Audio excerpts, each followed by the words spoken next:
5 sneaky ways to take forbidden pictures. If you are stressed in taking street photography, let me share with you 5 ways to take street photography pictures without being observed. And if you'll stay till the end, I will give you another 5 tips how to do this also. So in total, 10 tips. Let's talk about this now.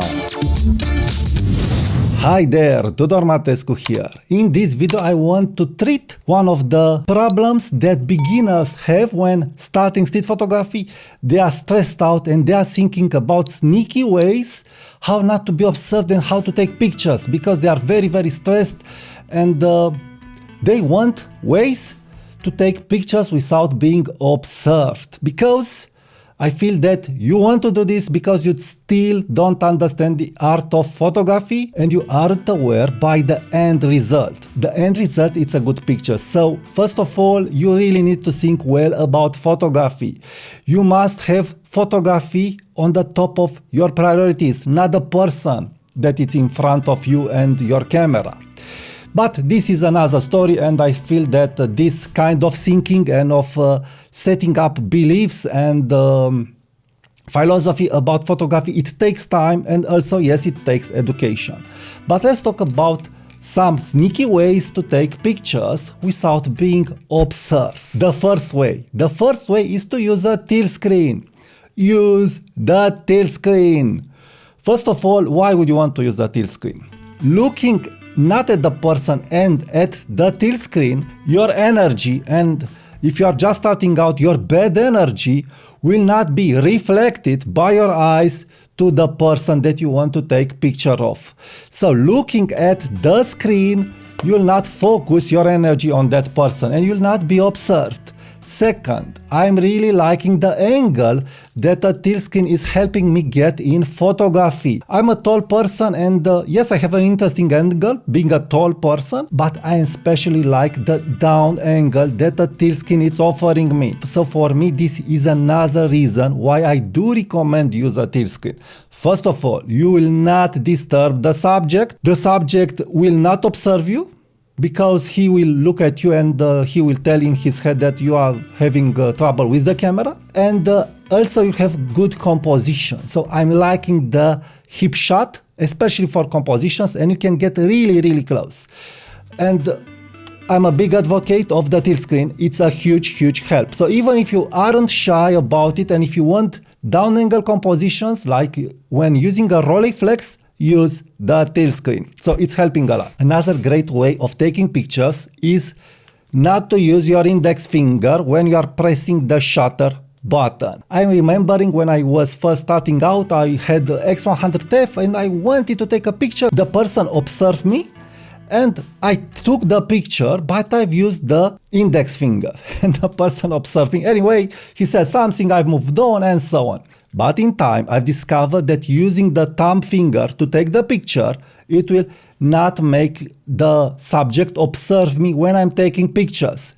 I have a slightly movement because I have a longer thumb. It's easy for me to press like this and the person doesn't observe me that I've clicked the shutter button. I will not use the finger like this. I will lightly squeeze the shutter button. It's very important to squeeze the shutter button, not to press it like this. So don't press the shutter button like this, even with your index finger. Just squeeze it. 1, 2, boom. And you've took the shot. It's very important, and in general, to take shots that aren't blurry, to not use the finger like this. So squeeze the shutter button in 2 steps. The next way, and it's a great way, but not any camera has this option, it is to use the screen to take the shot. Even if on Fujifilm you have this option, the screen is not so responsive. The best camera that I have with the best responsive screen for shots like this is Ricoh GR3X and Ricoh GR3 and other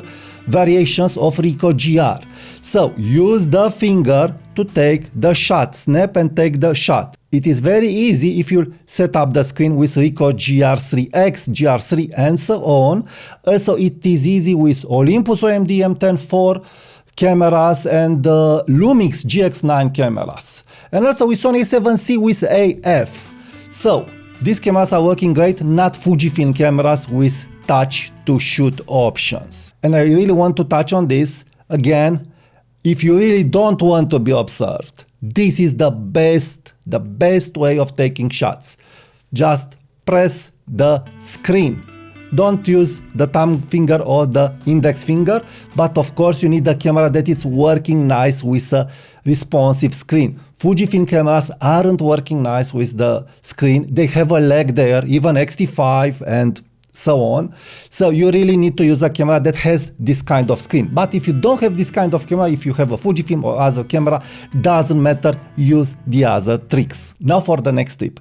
This is one of my best way of getting relaxed when taking pictures and getting it close. If I'm talking at the phone with a person that I know, it is very easy for me to concentrate of taking pictures and of making good compositions if I found a good subject and talking over the phone. If I'm talking over the phone, it is very easy for me and very natural to take pictures and the subject is not disturbed.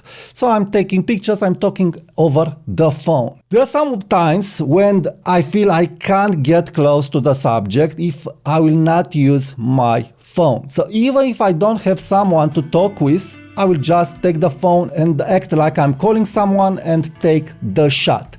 This phone movement, it's helping your subject to be more relaxed and you will not project your energy of wanting that picture on the subject. So you help relax the subject by talking over the phone. So for me, this technique, it is very, very useful. I really get very, very good shots because I'm getting very, very relaxed and I can concentrate on taking pictures. So it's not just about disarming your subject, but for me also it's helping me relax when I'm not relaxed and when I don't have the mojo of starting taking pictures. And this is taking me to the next crucial point. The next crucial point is that you really don't need sneaky ways to take pictures. You really need to know how to enter in the mood. You really need to think about photography and you really need to start your mojo working. And for doing this, you need to warm up. So in photography, it's like in fitness. It's like in sports. You really need to warm up. You really need to warm up to think about what you are doing there. If you are just going out and start shooting, it will not work as good as when you are warming up. So it's very important for the first 10 to 15 minutes to warm up. What means to warm up? It means to take pictures of different objects, of different subjects, without thinking about composition, without thinking about the end results. Just take pictures, take the camera to your eye, use the tilt screen, make the settings, get accustomed with the camera, get to know your camera, get in the mood, get in the zone, get it started. If you will get it started, then you'll see a little good picture that you've already were able to do it, and this will motivate you. After you've got some motivation and after you've got some warming up, you start to make easier the other photos.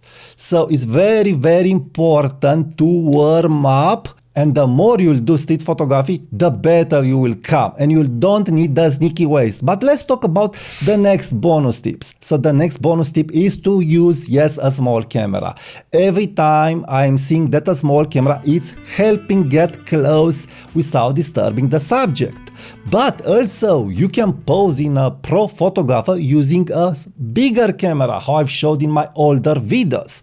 So any way you choose, you'll be okay. But if you don't want to interact with your subject, a smaller camera will help. The next tip that is very, very important, but I think it's more practical for young users, is to move fast. Move fast at a fast pace. Move fast, really fast. If you'll move fast and compose fast and move fast and compose fast, this means a lot. First of all, you'll not be observed. Second of all, you have many chances of doing better pictures. And third of all, you'll cover more ground and more opportunities to get more better pictures. Because getting better pictures, it's also a game of numbers, of volume. So moving fast, it will really help you. But I do agree that some users, some people will not be able to do this from different reasons. So It's not a must, but if you can move fast, this is a great way of taking your street photography to the next level. Of course, the next tip is don't use flashy clothes. Use black cameras on black clothes. It really helps you not being observed. This kind of lenses will attract the subject to look at you or to look at your camera. So black cameras and black clothes will really help you get close when you want to get close and not disturb. So it's really helping on the long term. But if you are sure on you and if you know what you are doing, of course, you can use any kind of clothes. But also it depends on the medium and on where you are doing street photography. So if it's a medium where it's more danger for you to be aggressed, then I think black clothes and a black camera will really help you get better pictures without attracting views on you that you don't want. And the next tip that is crucial for me, it is use a camera with a silent mechanical shutter. Silent mechanical shutter, not silent electronical shutter, because silent electronical shutter will give you bending, will give you flickering and all kinds of problems. This is why Lumix S9 is not ideal for street photography. So silent mechanical shutter. Which cameras have silent mechanical shutter? Well, the best one that I know are the Fujifilm X100 series, X100V, X106, the Ricoh cameras, Fujifilm X-F10, Lumix GX9, and Fujifilm X-T5. Fujifilm X-T5 has a very silent mechanical shutter, and X Pro 3, I will put it at the last place on silent mechanical shutters. The mechanical shutter is pretty silent, but not as silent as the previous cameras that I've said. Also, other Fujifilm cameras are okay. I feel that the Fujifilm X-T30 Mark II has a very loud mechanical shutter compared to the other cameras, but it's still usable. Sony A7C, I'm not liking that mechanical shutter, artificial shutter that it's there. I'm really not liking it. And another camera with great mechanical shutter that I've recently tested, and it's a full frame camera with a tilt screen. It is Nikon Z5, Nikon Z6 and Nikon Z7 Mark II. I've recently put my hands on those Nikons and I was really impressed how silent was the mechanical shutter. So silent mechanical shutter, it's a must for street photography. Now, the last tip, it is use a wide angle lens. And why use a wide angle lens? Well, I'm telling you in this video why use wide angle lenses for candid street portraits and how to use it.